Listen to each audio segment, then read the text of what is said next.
اعوذ بالله من الشیطان الرجیم. بسم الله الرحمن الرحیم. الحمد لله رب العالمین.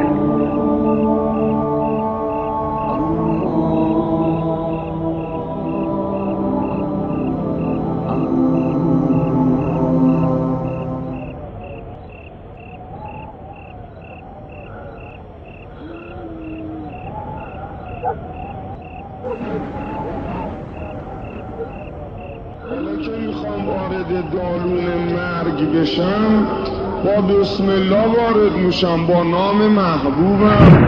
بیماری جسمی هم به اوج گرفته بود و نفسم به شمارش افتاده بود. خیال میکنی که حیات من و تو مشکلمه. رفتیم دنبال ثروت، مصنع، دارایی، تمول، اسکناس. برای روزه دنیا اینقدر اهمیت بدی، پس برای آخرتت چقدر اهمیت باز بده. بالاخره باید از این دنیا رفت. جوری از دنیا دل بکنم. دنیامون هر کی میخواد بشه گذشت. توی تو روشتون باشد، نفس رفت قرد. خدا مرگ نزدیکه. یکی رو راضی گرفت. آی مسافرها، دار سفر بسته ای. اگه دنیا وفا داشت به علی وفا میکنه. یعنی امشب شب آخر عمر من باشد که توشه همراه میبرم. من قلت الزاد و طول السفر. اگر انسان باورش آمد که مردن فنا نیست، انسان را نگه می‌دارد از همه دعواشون. مرگ لقاء الله هست. والا ننیستی. یه طایفه هستن که هجرت کردند از این بیت ظلمانی، از این نفسانیت، تا رسیدن به اونجایی که ادرکه الموت. اینجا حیات ابدی. هرچی تلاش میکردم در آن نیمه شب خانواده‌ام را صدا بزنم نمیتوانستم. جون ندهم جز به آرزوی اگر قبول این همینطوری که مریض میشید میمیرید. مگه لحظه مرگ لحظه مشکلی نیست؟ همه خوشی های دنیا به یه لحظه تلخی جون کندن نمیارزه. لحظه جان دادن ما وارد یک عالم دیگری میشویم عزیزان من. مرگ بالاتر بالشو باز کرده. علیه قیامت است ساعت مرگ آدم. خدایا که بدن من طاقت تلخی جون دادن بدن قابلیت برای انواع بیماری رو ازت میگیرن، بدن بهشتی دائمی بده. مرگ را پیش چشم خود میدیدم. آنجا بود که آرام آرام شهادت این را گفتم. دست و پا میزنه ولطف اوضاع بعد از مرگ فریاد میزنه رب ارجعون. منو سر اول تکلیف برگرد. هم حرف تو رو گوش بدم هم حرف پیغمبر رو گوش بدم. بهش میگن حلا خفه شو، الان منتقلت میکنن به عالم برزخ. جا به حساب غرور و غفلت و جدایی از منت خواهم.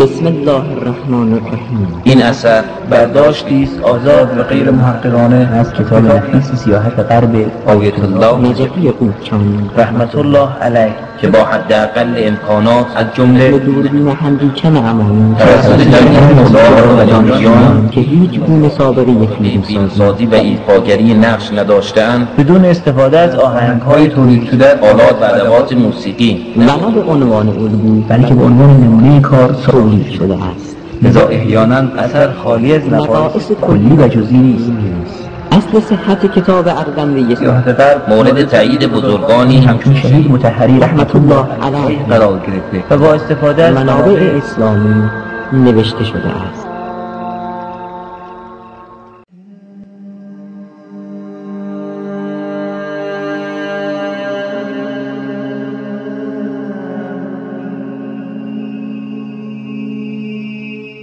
حتى إذا جاء أحدهم الموت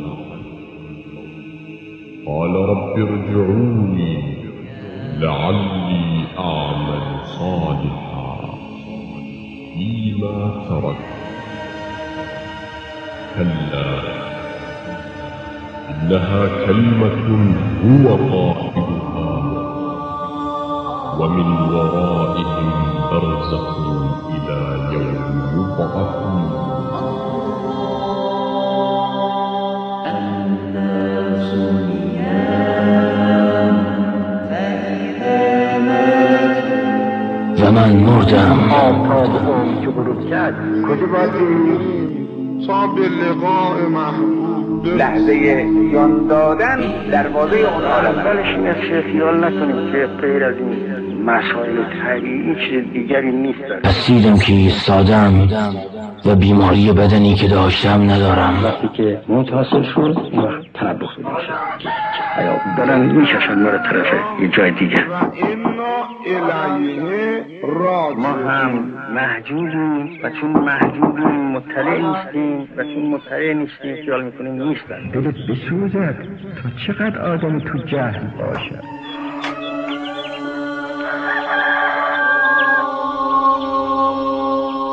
آقا جان اون کسی که مؤمن بالله و یوم الاخرت الان میبینه، الان قیامت رو میبینه، الان بهشت جهنم رو میبینه. آقا جان چشم ما دیده خفاش بود. عالم پر حیا. دلها اومده گاهی بدنها آمده با دل بیای. آقا جان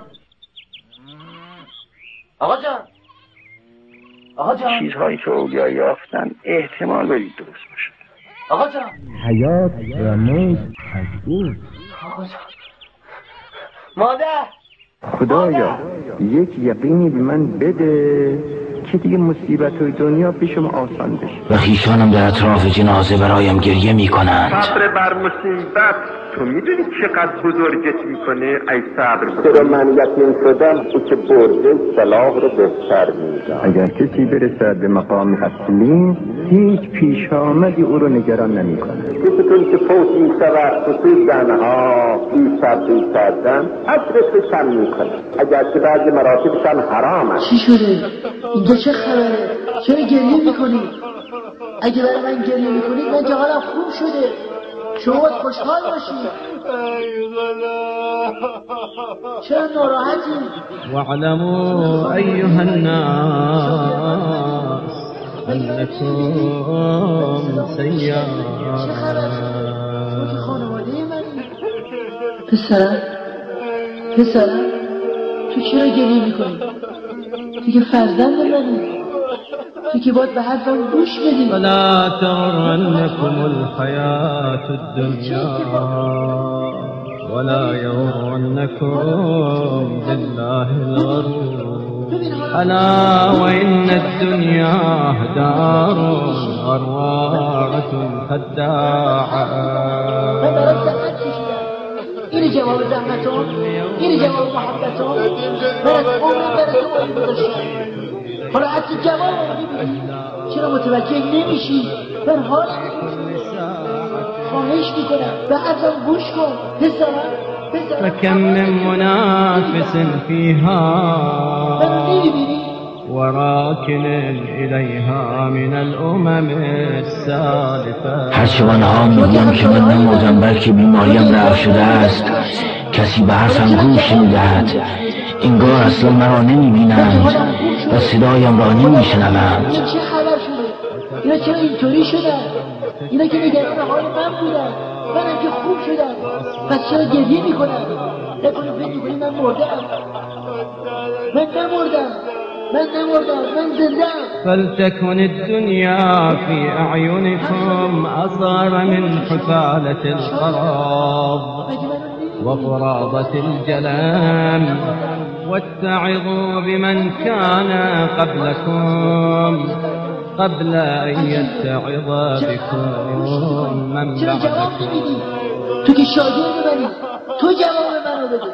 تو که حرمت منو داشتی، تو که از همه عاقل‌تر بودی، من رو تو حساب کرده بودم. تو که باید بفهمی من نمردم. منو ببین چرا به حرفم گوش ندی؟ این حق رو من نمردم. خواهش میکنم به من نگاه، من نمردم، من زندم. چرا به حرف گوش نمیدی؟ چرا من الموت الذي تفرون منه فإنه ملاقيكم.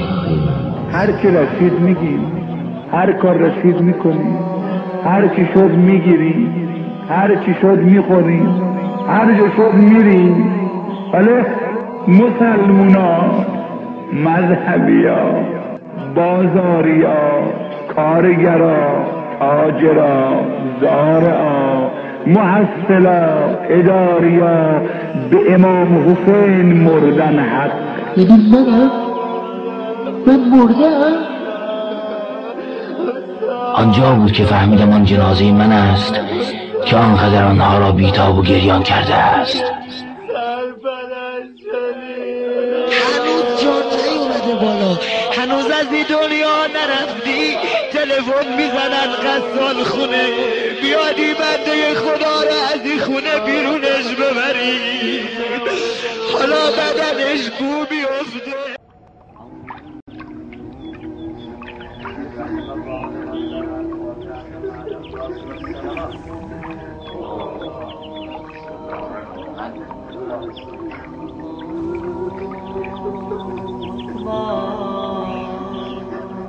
جنازم را برای غسل دادن مهیا کردند. بدن گناهگار رو گره نمی کنم. لباسای فاخر و زیبای دنیا را از بدن بیرون میارم. عمری مشمول رحمت توییم پروردگارا، چگونه بعد از مرگ رحمتت را از ما باز میگیری. من بسیار آمرزندم، مهربانی من دائمیه، همیشگیه. و شخصی با آرامش آرام آرام جنازم را غسل میداد و شروع کرد دست کشید، مثل جایی که مجروح جراحت در جراحت باشه. چی کار میکنه؟ گفت داشتی که پاره بشو فلم ناله میزده، هیچ کس نمیفهمید. امام صادق میگه تو میبینی آب میریزن، ولی رو بدن گناهکارا آتش میریزن، آتش میریزن. گناهان از من سر زد و مهلتم دادی، دعا کنم آمرزیده بشم. چه گناهی کردی؟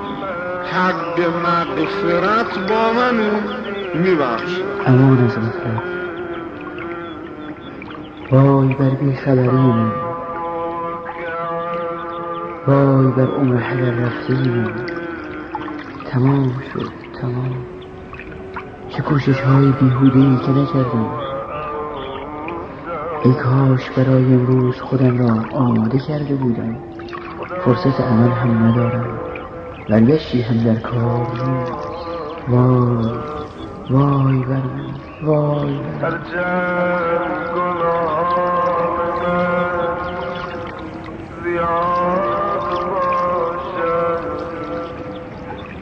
از دریای ابر تو بیشتر نیست خدا،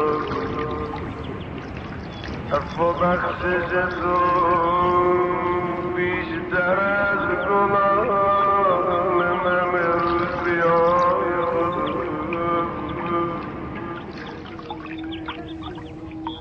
خدایا به این بدن ضعیف و گناهکار رحم کن. این بدن که تو نیستی، این روح که تو نیستی، اینا همه جلوه های حق. این اعضا و جوارح ما فردا گواهی میدهد. جعلتهم شهودا علی، شهودا علی. خدای من با دست و پا و گوش و چشمی که به جای این که شکر نعمت تو انجام بدم گناه کردم. به خودتون ضرر زدین، کارهای بد کردین. لا تقنطوا من رحمت الله، از من ناامید نباش. دوستان را کجا کنی محروم؟ تو که با دشمنان نظر داری، با طاغیا مهر میکنی که بلکه برگرد. معنی نداره از من ناامید باشین، چون نمیتونین بگیم خدای ما خداییه که قدرت نداره ما رو بیامرزه. من چطور سرم را بلند کنم بگم یا الله؟ با چه رویی، با چه زبان پرگناهی؟ با من بیچاره مدارا کنم. خدا راه کنید. خدایا نمیخواستم گناه کنم، خدایا نمیخواستم دل مهدی رو بسوزونم، خدا شیطون فریبم داد، نفسم منو بیچاره کرد. خدایا خودت میدونی من حسین تو دوست دارم، خدا میدونی من زهرا رو دوست دارم، خدا من نمیخوام گناه کنم، تو دستمو بگیر. حسین جان، من برای شما خیلی گریه کردم، به بزرگواری و آقایی شما امیدوارم.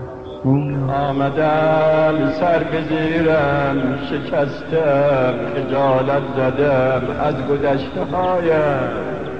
چقدر بی‌ادبی در محضر رب العالمین از ناصر بدم. ما که بدتر از فرعون نیستیم، ما که با پیغمبرش جنگ نکردیم، ما پیغمبرش رو دوست داریم، ما عاشق داماد پیغمبرشیم. ما بچه بودیم میخواستیم بلند شدن یاد بگیریم، مادرمون بهمون گفت بگو یا علی. تعداد غلط کردیم، خب حالا میگیم غلط کردیم. خدایا میگم خودم میگم بله گناهکارم. خدایا من عذری ندارم گناهمو توجیه کنم. اگه بگم جوان بودم زیبایی و شهوت فریبم داد یوسف رو میارم. اگه بگم خدایا دوستای دنیا منو فریبم دادن شهدا رو میارم. میگن مگه اینا جوون نبودن آرزو نداشتم. خوف خدا والله بالله تو دل اومد نمیشه این زبون یاری بشه. یه روز دهانمو پر از بنده میکنه. اگه تازه بدن سالم مونده باشه گوشها بینی همه رو پر بنده میکنه. یا باس تلیدین بالعطیه، من دستم برا عطا کردن باز. تو بخیلی، من که خدای جوادم. تو دست بستی، من که خدای کریمم.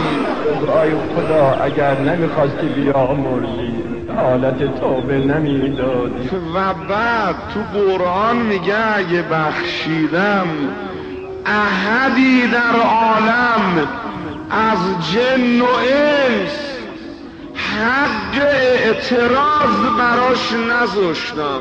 به تو چه که بخشیدم میخواستم ببخشم. به ملائکت میگی ملائکه من از صدای گریش خوشم میاد، من از راز و نیازش خوشم میاد، من دوزش دارم. خدای ما خدای عصبانی نیست. امیرالمومنین به ما یاد داده خدا کیه. یا سریع الرضا.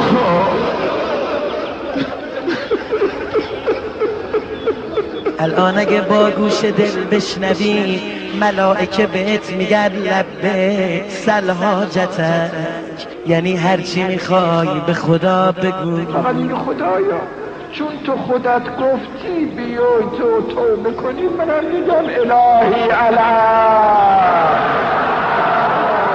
سپس آن را کفن پوش کردند و در تابوت قرار دادند. اگر چنون که اینجا اقراری داشته باشی در این درگاه حاضر باشی پرده سرفراز. ولی بنده من آیا در دلت احساس نمی کنی که روزنه‌ای برای خوب شدنت هست؟ همون منم. شاید همین که به نظر بدکار است.